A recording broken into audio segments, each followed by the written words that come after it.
आज इस मंच पर उपस्थित यहाँ के कमेटी के अध्यक्ष फूलचंद लांगड़ी जी, शैलेंद्र जी वकील साहब और मंच सभी हमारे जनप्रतिनिधि अधिकारी, मेरे सामने उपस्थित सभी राजस्थान के कोने कोने से आए देवभक्त साथियों, सबसे पहले मैं पूरी मेला कमेटी को इस बात के लिए धन्यवाद देता हूं कि इतना सुंदर और शानदार आयोजन आप सब लोगों ने मिलकर के किया। और हर साल ये हमारे लिए खुशी की बात कि लाखों लोग इस मेले में आते हैं, लेकिन ये हमारे समाज की परंपरा है, हमारे समाज की एकता है।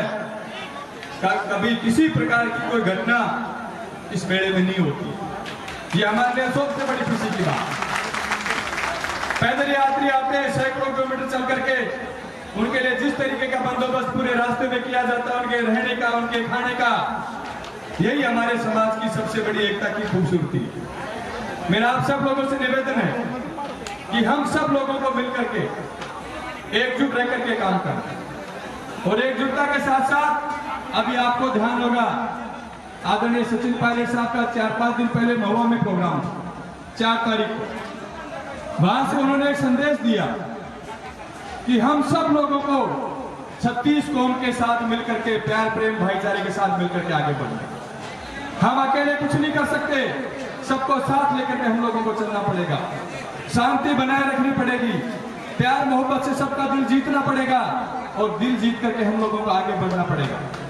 समाज वही प्रगति करता है जिसने, तो हमारी भी जिम्मेदारी बनती है कि आर्थिक जागृति के लिए हम व्यापार में आगे बढ़े, शैक्षिक जागृति के लिए हमारे अधिकारी कर्मचारी बने और राजनीतिक जागरूकता के लिए वार्ड पद से लेकर के विधायक सांसद तक हमारे समाज के लिए ये हम सब लोगों की जिम्मेदारी बनती है कि आपस में लड़ने का काम नहीं करें, सब मिलकर करें, एकजुटता के साथ रहें और एकजुटता के साथ सब आगे बढ़ने का प्रयास करें। इस समाज में ये बात अभी मुझसे मुकेश जी भी कह रहे थे, काफी लोग कह रहे थे, इस समाज में सर्वप्रथम अगर कोई राजनीतिक जागरूकता लेकर के आए तो स्वर्गीय राजेश पायलट साहब, जिन्होंने पूरे हिंदुस्तान में समाज को पहचान दिलाई। और इस समाज में अगर शिक्षा की जागृति को लेकर के आए तो उसका नाम था स्वर्गीय कर्नल भोसला साहब।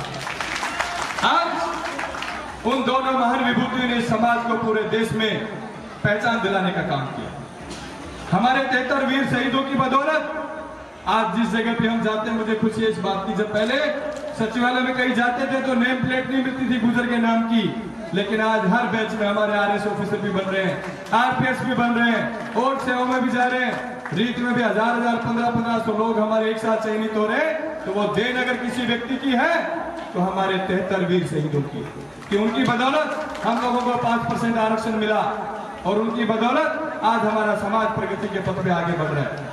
लेकिन मुझे इस बात का दुख है कि एक राजनीतिक जागरूकता हमारे समाज में आई, राजेश पायलट साहब की विरासत को सचिन पायलट साहब ने संभाला। हर बार जब भी राजस्थान में सरकारें बनती थी तो हमारे 2-2, 3-3 कैबिनेट मिनिस्टर हर सरकार में हुआ करते थे। लेकिन मुझे दुख है इस बात का कि इस बार की जो सरकार राजस्थान की है, उन्होंने गुजरों को किसी लायक नहीं समझा। एक मंत्री पद दिया और वो भी ना बराबर दिया, राज्य मंत्री, जिनके हाथ में कुछ नहीं है हमारे समाज के बहुत सम्मानित व्यक्ति हैं बेगम साहब। हम चाहते हैं कि हमारे समाज के इस बार भी सरकार में 2-2, 3-3 कैबिनेट मिनिस्टर बने, ताकि हमारे समाज का व्यक्ति जाके उनके पास खड़ा हो सके। आज हालात ये है कि अगर समाज का कोई व्यक्ति जाए तो किसके पास जाए, हालात खराब है।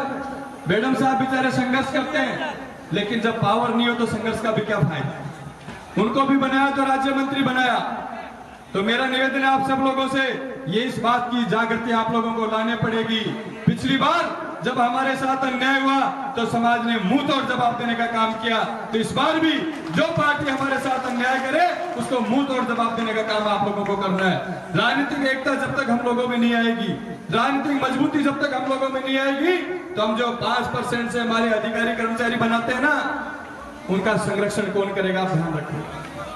मैं 5 साल तक 2018 से 23 तक विराटनगर की जनता के आशीर्वाद से, सचिन पायलट साहब के आशीर्वाद से विराटनगर का प्रतिनिधित्व करने का मुझे मौका मिला सरकार। और आज किसी कारण से हमारे वहां गड़बड़ हो गई आज हालात ये है कि जिन अधिकारी कर्मचारियों को मैं लेकर के गया था, आज उनको चुन चुन करके विराटनगर से बाहर फेंकने का काम किया जाए। ये हमारी राजनीतिक कमजोरी के कारण हुआ कि उन अधिकारी कर्मचारियों का संरक्षण कौन करेगा? उनका संरक्षण करेंगे राजनीतिक पदों पे बैठे हुए लोग। विधायक सांसद जो मजबूती से सरकार में उनकी बात रखें, वो उनका संरक्षण करते हैं। तो मेरा निवेदन है आप सब लोगों से कि जागृति को बनाए और वर्तमान सरकार से इस बात की मांग हर स्टेज पे करें कि हमारे समाज के 2-2, 3-3 कैबिनेट मिनिस्टर इस सरकार में बनने चाहिए। जब हम संख्या में इतनी संख्या में हम सरकार बना भी सकते हैं और हम सरकार गिरा भी सकते हैं। हमने 2018 में सरकार आप सब लोगों ने बनाई भी है और 23 में पटकने का काम भी मुझे लगता है आप लोगों ने किया। तो ये चेतावनी इनको भी दे दो कि अगर आपने हमारी बात नहीं सुनी तो 28 में आपको भी पटकने का काम यही समाज करने का काम करेगा।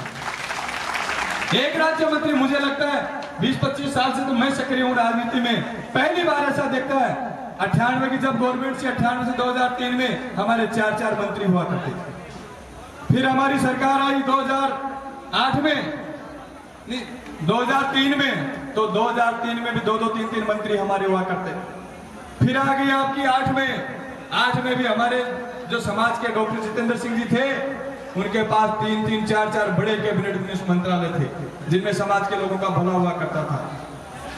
फिर 13 में भी 2-2 मंत्री थे, 1 मंत्री थे, लेकिन वो पावरफुल थे MC पठाना जी। और आपकी बात तो पिछली सरकार में भी सचिन पायलट साहब डिप्टी CM रहे, उसके बाद 2-2 मंत्री हमारे समाज के रहे। और इस सरकार ने तो हमारा बेड़ा गर्क कर दिया। एक बनाया वो भी लास्ट में शपथ दिलाई, हम तो सोच रहे दिलाएंगे कि नहीं दिलाएंगे, लास्ट में दिलाई और पता चला वो भी राज्य मंत्री। तो राज्य मंत्री, मैं सरकार में रहा हुआ आदमी हूं, मैं जानता हूं राज्य मंत्री के हाथ में कुछ नहीं होता है बेचारा, सरकारी गाड़ी होती है और उनको हमारी सरकारों में डीजल मंत्री के नाम से बोला जाता है कि गाड़ी में डीजल भराओ और घूमते रहो चारों तरफ राम। इसके अलावा उनके पास कुछ नहीं होता है। तो मेरा निवेदन है वर्तमान की सरकार से कि डीजल मंत्री हमारे सरकार को नहीं चाहिए, हमें पावरफुल कैबिनेट मिनिस्टर चाहिए जो हमारे समाज का भला कर सकते हैं, जो हजारों लोग समाज के उनके पास जाएं और उनके लिए काम करें। इतना है मेरा आप सब लोगों से निवेदन है कि शैक्षिक जागरूकता को बढ़ाइए। RS IAS की नेम प्लेट हर जगह आप लोगों की लगनी चाहिए, ताकि जिस जगह भी आप लोग जाके खड़े हो आपका मान हो, सम्मान हो। जो राजनीतिक जागरूकता भी आएगी, शैक्षिक जागरूकता ये, राजनीतिक जागरूकता भी लाइए और आर्थिक जागरूकता भी लाइए। बड़े बड़े व्यापारी भी हमारे समाज में होने चाहिए, क्योंकि चुनाव लड़वान संतोष व्यापारी नहीं सब नहीं भाई, वो भी जरूरी है। अधिकारियों को संरक्षण के लिए भी जरूरी है, समाज की जागरूकता के लिए भी जरूरी है। यही मेरा आप सब लोगों से निवेदन है। पुणे मेला कमेटी को मेरी ओर से बहुत बहुत धन्यवाद। राम राम साहब। हेलो।